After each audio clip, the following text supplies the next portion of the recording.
আচ্ছা, যখন আমরা রয়্যালটি বা পার্সোনালিটি এই শব্দগুলো ভাবি, তখন আমাদের মাথায় ঠিক কি আসে? হয়তো অনেক টাকা পয়সা, ক্ষমতা, বা হয়তো দারুণ দেখতে কোনো মানুষ। কিন্তু ব্যক্তিত্বের আসল ভিত্তিটা কি? এটা কি বাইরের কোনো জিনিস নাকি ভেতরের? আজকে আমাদের হাতে যেই সোর্সটি এসেছে সেটি ব্রহ্মকুমারী আধ্যাত্মিক দর্শনের একটি বক্তৃতা। শিরোনামটা বেশ বড়, সম্পূর্ণ পবিত্রতার দ্বারা আধ্যাত্ম রয়্যালটি আর পার্সোনালিটির অনুভব। আমাদের আজকের উদ্দেশ্য কিন্তু এর ধর্মীয় দিকগুলো বিশ্লেষণ করা নয়, বরং এর মধ্যে আত্ম-উন্নয়ন আর মানসিক শক্তি অর্জনের যে কৌশলগুলো আছে সেগুলোকে খুঁজে বের করা। বক্তৃতাটি বলছে আসল যে আভিজাত্য তার উৎস নাকি সম্পূর্ণ পবিত্রতা।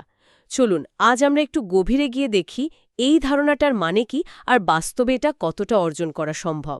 বিষয়টা ঠিক এভাবেই দেখা উচিত। এই বক্তৃতাটা মানে আমাদের একটা মানসিক সফরের প্রস্তাব দেয়। এটা পবিত্রতা ধারণাকে শুধু নৈতিকতার গণ্ডিতে আটকে রাখে না, বরং একে এক ধরনের অন্তর্নিহিত শক্তি হিসেবে দেখে।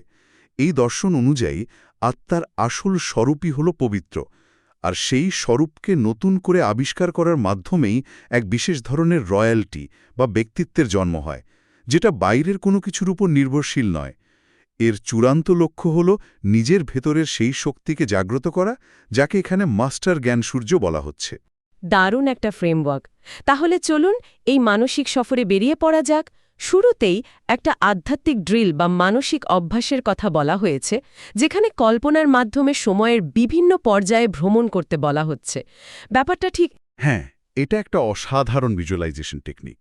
মানে শ্রোতাদের বলা হচ্ছে কয়েক মুহূর্তের জন্য নিজেকে এই জগৎ থেকে পুরোপুরি আলাদা করে ফেলতে।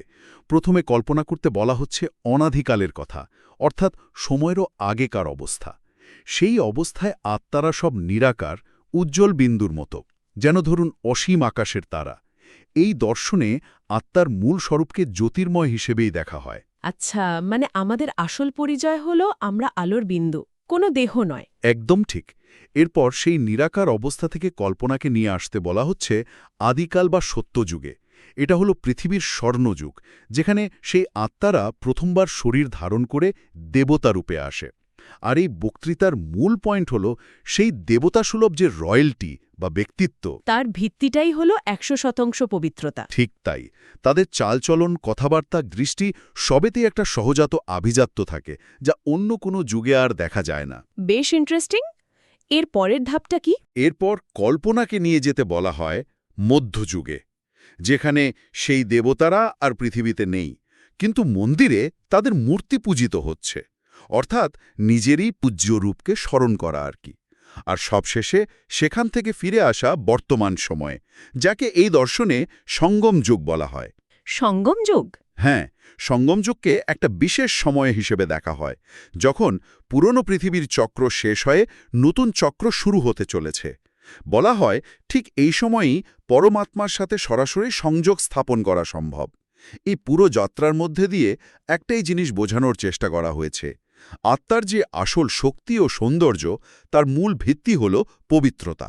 এখানে তো একটা খুব আকর্ষণীয় প্রশ্ন তোলা হয়েছে, নিজেকে দেখার জন্য আমাদের কাছে কোনো আয়না আছে কি? এবং সেই আয়নায় নিজের পবিত্রতা কত শতাংশ তা পরীক্ষা করার কথা বলা হয়েছে। এটা তো খুব অবাক করার মতো ধারণা। পবিত্রতা আবার শতাংশ দিয়ে মাপা যায় নাকি? হুম, এই আয়নাটা আসলে আত্মদর্শনের একটা রূপক। অনেকটা আমাদের ফোনের ব্যাটারি পার্সেন্টেজের মতো। আমাদের প্রত্যেকটা নেতিবাচক চিন্তা বা কাজে সেই পার্সেন্টেজ একটু একটু করে কমতে থাকে। লক্ষ্য হলো সেই ব্যাটারিকে ১০০% চার্জ রাখা।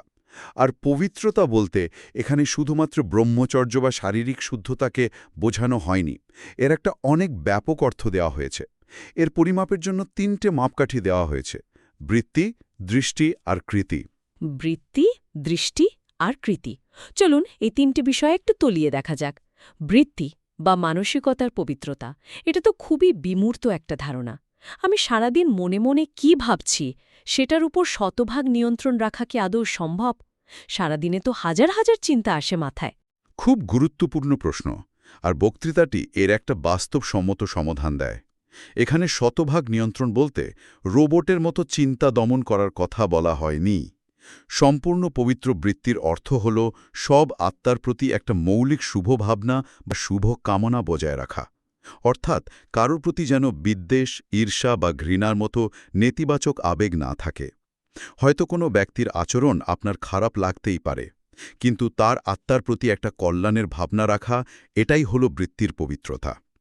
সামান্যতম অশুভ ভাবনাও সেই 100% থেকে পার্সেন্টেজ কমিয়ে দেয়। আচ্ছা, বোঝা গেল। তাহলে দৃষ্টি বা দেখার ভঙ্গির পবিত্রতা বলতে কি বোঝানো হচ্ছে?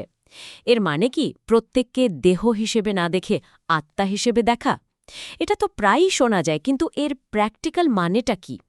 এর মানে কি এই যে আমার সামনে যে মানুষটা বসে আছে তার বিরক্তিকর অভ্যাসগুলো আমি দেখব না? অনেকটা সেরকমই। এর অর্থ হল বাহ্যিক পরিচয়, চেহারা, ধর্ম বা আচরণের ঊর্ধ্বে উঠে তার আসল আত্মিক স্বরূপকে গুরুত্ব দেওয়া। ধরুন, কেউ আপনার সাথে খুব খারাপ ব্যবহার করল। স্বাভাবিকভাবেই আমাদের রাগ হয়, কিন্তু আত্মিক দৃষ্টি দিয়ে দেখলে আমরা বুঝতে পারব যে এই আত্মা হয়তো কোনো কষ্ট বা অজ্ঞানতার কারণে এমন আচরণ করছে। তখন সেই ব্যক্তির আচরণের উপর রাগ না করে তার আত্মার প্রতি করুণা বা শুভকামনা জাগতে পারে। এতে সম্পর্ক হয়তো ঠিক হবে না, কিন্তু আপনার মনের শান্তি বজায় থাকবে। আর তৃতীয়টি হল কৃতি, অর্থাৎ কর্ম। এখানে বলা হচ্ছে কর্মের মাধ্যমে সর্বদা সুখ দেওয়া এবং সুখ নেওয়া, দুঃখ দেওয়া বা নেওয়া নয়। এই দুঃখ না নেওয়ার ব্যাপারটা আমার খুব আকর্ষণীয় লেগেছে। কেউ অপমান করলে বা দুঃখ দিলে আমরা তো কষ্ট পাবই। এটা কিভাবে সম্ভব যে আমি দুঃখ নেব না? এটা কি আবেগ দমন করার কথা বলছে? একদমই না। এটা আবেগ দমনের কথা বলছে না, বরং এটা একটা শক্তিশালী মানসিক কৌশল, যা আধুনিক মনোবিজ্ঞানের কগনিটিভ রিফ্রেমিংয়ের ধারণার সাথে খুব মিলে যায়। অর্থাৎ ঘটনা নিজে থেকে ভালো বা খারাপ নয়, আমরা সেটিকে কিভাবে দেখছি তার উপরই সব নির্ভর করে। এই বক্তৃতা সেই ক্ষমতাটাকেই নিজের হাতে তুলে নিতে বলছে। এখানে একটা খুব সহজ কিন্তু গভীর প্রশ্ন তোলা হয়েছে। খারাপ জিনিস তোমাকে যদি কেউ দেয়, তবে তুমি কি সেটা নিয়ে নাও? না, অবশ্যই নেব না। ঠিক তাই। দুঃখ বা অপমানকেও একটা বাইরের বস্তু হিসেবে দেখতে বলা হচ্ছে, যা গ্রহণ বা প্রত্যাখ্যান করার ক্ষমতা সম্পূর্ণ আমাদের হাতে। আমরা ভাবি কেউ অপমান করলে কষ্ট পাওয়াটাই স্বাভাবিক প্রতিক্রিয়া, কিন্তু এই বক্তৃতা বলছে না, এটা একটা সিদ্ধান্ত। সেই মুহূর্তে নিজের একটা শ্রেষ্ঠ পরিচয় বা স্বমানকে মনে করতে বলা হয়েছে। যেমন, আমি একজন সহনশীলতার দেবতা, বা আমি শান্ত স্বরূপ আত্মা। যখনই আপনি নিজেকে এই পরিচয়ে দেখবেন, তখন বাইরের অপমান আর আপনাকে সেভাবে স্পর্শ করতে পারবে না। ওটা একটা বাইরের ঘটনা হয়েই থেকে যাবে, আপনার ভেতরের অনুভূতি হবে না। ও, এবার বিষয়টা পরিষ্কার হল। এটা আসলে নিজের পরিচয়কে এতটাই শক্তিশালী করে তোলা যে বাইরের কোনো নেতিবাচকতা সেই পরিচয়কে আর আঘাতই করতে পারে না। এই যে নিজের পরিচয়ের উপর নিয়ন্ত্রণের কথা বলা হলো, এখান থেকেই তো আমি এবং আমার এই দুটো শব্দের প্রসঙ্গ আসে। বক্তৃতাটিতে এই দুটো শব্দ নিয়েও তো খুব মজার একটা ভাবনার কথা বলা হয়েছে। হ্যাঁ, কারণ এই দুটো শব্দই আমাদের বেশিরভাগ মানসিক কষ্টের উৎস। আমি শব্দটা যখন দেহ বা জাগতিক পরিচয়ের সাথে যুক্ত হয়, তখন অহংকারের জন্ম দেয়। যেমন, আমি একজন বড় অফিসার, বা আমি খুব জ্ঞানী। আর আমার শব্দটা যখন জাগতিক জিনিস বা সম্পর্কের সাথে যুক্ত হয়, তখন তা থেকে আসক্তি আর দুঃখের জন্ম হয়। যেমন, আমার বাড়ি, আমার সন্তান, আমার সম্মান। তাহলে এর সমাধান কি? আমরা তো সারাদিনই এই দুটো শব্দ ব্যবহার করি। সমাধানটা হল শব্দ দুটোকে রিপ্রোগ্রাম বা রূপান্তর করা। টেকনিকটা খুব সহজ। যখনই মনে আমি শব্দটি আসবে, তখনই সেটিকে নিজের কোনো শ্রেষ্ঠ আত্মিক পরিচয়ের সাথে যুক্ত করে ফেলতে হবে। যেমন, মনে মনে ভাবলেন, আমি একজন বিশ্বকল্যাণী আত্মা, বা আমি একজন মাস্টার সর্বশক্তিমান আত্মা। এতে আমি শব্দটি অহংকারের বদলে আত্ম-উন্নতির সাধনে পরিণত হয়।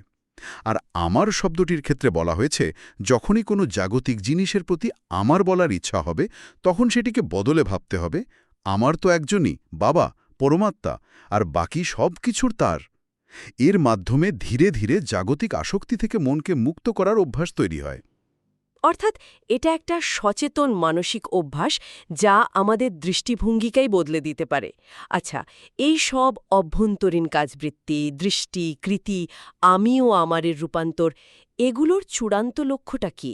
আলোচনার শেষের দিকে একটা খুব উচ্চ অবস্থার কথা বলা হয়েছে, মাস্টার জ্ঞান ও সূর্য হয়ে ওঠা। এই ধারণাটা একটু ব্যাখ্যা করবেন? এটা কি শুধুই একটা উপমা? এটা উপমার চেয়েও বেশি কিছু। এটাকে এই যাত্রার সর্বোচ্চ স্তর বলা যেতে পারে। যেমন ভৌত সূর্য তার আলো আর শক্তি দিয়ে পৃথিবীকে জীবন দেয়, কোনো ভেদাভেদ করে না। তেমনি মাস্টার জ্ঞান সূর্য হয়ে নিজের ভেতরকার শান্তি, পবিত্রতা আর শক্তির সাকাশ বা ভাইব্রেশন চারিদিকে ছড়িয়ে দিতে বলা হয়েছে। এটা এমন এক অবস্থা যেখানে আত্মা শুধু নিজের জন্য শক্তি সঞ্চয় করে না, বরং অন্যদের দুঃখ ও অশান্তি দূর করার জন্য সেই শক্তি বিকিরণ করে। কিন্তু এই সাকাশ বা শান্তির শক্তি ছড়ানো, এটা কি শুধু একটা অনুভবের বিষয়, নাকি এর কোনো বাস্তব প্রভাবের কথা বলা হচ্ছে? যেমন, আমার শান্ত থাকার ফলে আমার চারপাশের মানুষের ব্যবহারেও কি কোনো পরিবর্তন আসতে পারে? এই দর্শন অনুযায়ী এর সুস্পষ্ট বাস্তব প্রভাব রয়েছে। আমাদের সংকল্প বা চিন্তার শক্তিকে এখানে খুব গুরুত্ব দেওয়া হয়। যখন একজন ব্যক্তির মন অত্যন্ত একাগ্র এবং সংকল্প পবিত্র হয়, তখন তার মানসিক শক্তি বা ভাইব্রেশন চারপাশের বায়ুমণ্ডলকে প্রভাবিত করতে পারে। হয়তো আপনি লক্ষ্য করে থাকবেন, কিছু মানুষের সান্নিধ্যে এলেই কোনো কারণ ছাড়াই খুব শান্ত লাগে।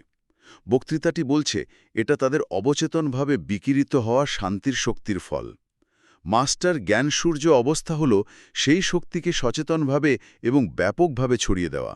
এই ক্ষমতা অর্জনের জন্য তো মনের ওপর অসাধারণ নিয়ন্ত্রণ দরকার। একদম।